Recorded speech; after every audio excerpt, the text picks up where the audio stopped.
Policy पहले बनी हुई है सुरक्षित स्कूल वाहन पॉलिसी, और इसको राज्य स्तर के ऊपर भी एक कमेटी बनी है, डिस्ट्रिक्ट लेवल पे भी और सब डिवीज़न लेवल पे भी। हमने एक तो रिकॉर्ड मंगाया कि किस किस डिस्ट्रिक्ट की कितनी कितनी मीटिंग्स हुई हैं, नहीं हुई हैं तो आगे से ये रेगुलर एक टाइम फ्रेम बनेगा इन मीटिंग्स के होने का। और स्टेट की पॉलिसी, स्टेट की तो मीटिंग शायद अगले हफ्ते ही हमारे जो पीएस हैं उनकी चेयरमैनशिप में हो जाएगी। और कुछ सुझाव भी मैंने अधिकारियों को दिए हैं। माननीय सुप्रीम कोर्ट का जो गाइडलाइन थी सीसीटीवी कैमरा की, स्पीड गवर्नर को लेके, वो सारे तो इम्प्लीमेंट हो ही हों।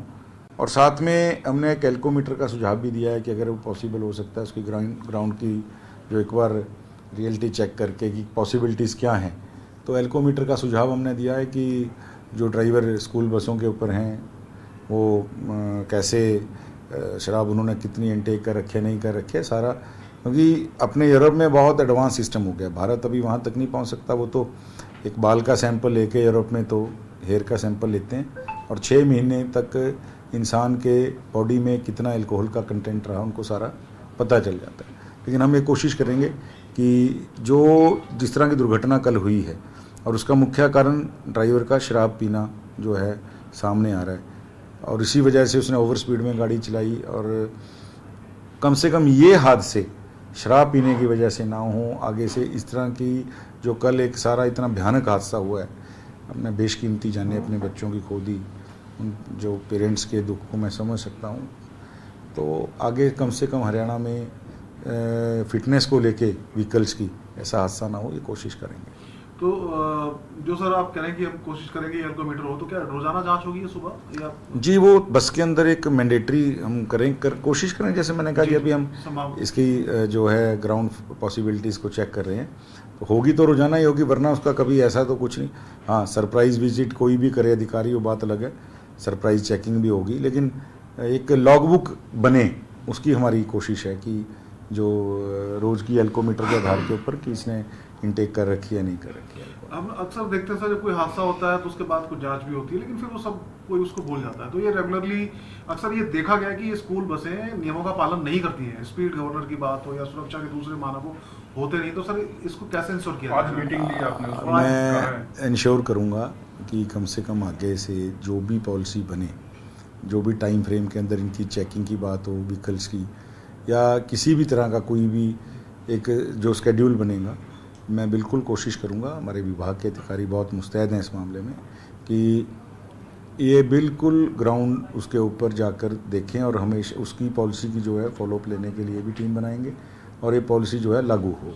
एक जो सर जो पर्टिकुलर स्कूल है जिसकी घटना हुई, जीएल पब्लिक स्कूल, उसमें कह रहे हैं कि जितनी बसें थी किसी के पास फिटनेस सर्टिफिकेट था ही नहीं वैलिड। ये कुछ जांच? देखिए, इस बस का तो मुझे पता चला है कि चालान किया था और लेकिन उसकी फिटनेस सर्टिफिकेट नहीं था, इसीलिए हमने कल आपके ध्यान हो तो अधिकारी को एक को सस्पेंड भी किया है और आगे की उनकी बसों की जांच भी करवाएंगे। और उनकी नहीं, मैंने तो पूरे हरियाणा के स्कूलों की जो बसों के आदेश दिए हैं, कल माननीय मुख्यमंत्री जी से बात हुई थी, उनसे बात करने के बाद हमने आदेश भी दिए हैं कि 20 तारीख से एक यूनिवर्सल चेकिंग ड्राइव जो है पूरे हरियाणा में स्कूल के व्हीकल्स के लिए हम करेंगे। और मुझे लगता है कि अभी 8-10 दिन का समय भी है, कोई थोड़ी बहुत अगर दिक्कत रहती भी है व्हीकल्स में, वो स्कूल वाले अपने दूर करवा लेंगे, तो 20 अप्रैल से रेगुलर चेकिंग शुरू हो जाएगी। सर, जिस तरीके से आपके विभाग का जिक्र करें तो आपने जो है उसके ऊपर सख्त एक्शन लेते हुए एक निजी सचिव को जो है वो सस्पेंड भी किया है, लेकिन शिक्षा विभाग का यदि हम जिक्र करें, जिस डीईओ की रिस्पॉन्सिबिलिटी बनती थी गैजेटेड हॉलीडे के अंदर स्कूल बंद रखवाना, उसको जो है वो एक कमेटी के अंदर मेंबर बनाया गया। किस तरीके से देखते हैं सरकार के इस फैसले को? देखिए, मैं इतना मानता हूँ, कल माननीय मंत्री सीमा त्रिखा जी मौके पर पहुँची हैं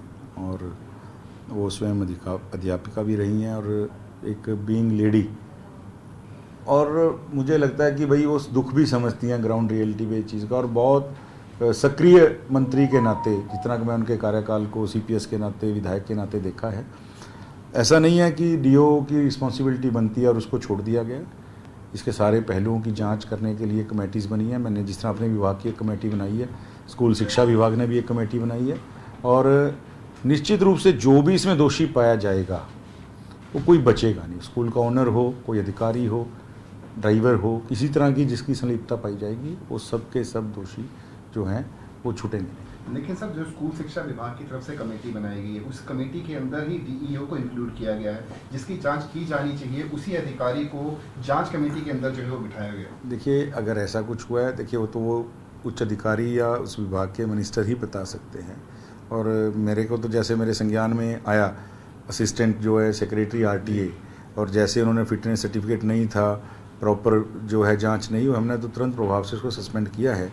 और मेरे को लगता है कि आप ये सवाल अगर माननीय शिक्षा मंत्री जी से पूछेंगे या अधिकारियों से, थोड़ा बेटर जवाब दे पाएंगे, क्योंकि जैसे मैंने कहा कि सरकार का एक तय हुआ है कि किसी भी दोषी को छोड़ा नहीं जाएगा।